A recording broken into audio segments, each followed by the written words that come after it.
Here lies Dr. Sun Yat-sen, the great pioneer of China's democratic revolution. The Sun Yat-sen Mausoleum, built in 1926, honors the founding father of modern China and his spirit. The world is for the public. Designed by Liu Yanji, its blue and white tiles evoke the blue sky and white sun. The 392 steps lead down as a metaphor for China's population of 392 million at that era. Adjacent to the mausoleum is the Music Pavilion, a masterpiece of early 20th century landscape architecture.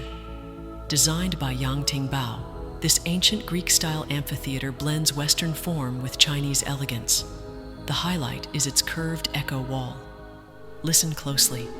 Even a whisper here can travel through time. Today, with white pigeons circling above and the lingering echoes of the golden era, it remains Nanjing's most romantic historic landmark. Meiling Gong, built in 1934 as the first villa of the Far East, this palatial residence was a grand gift from Chiang Kai-shek to Sung Mei-ling.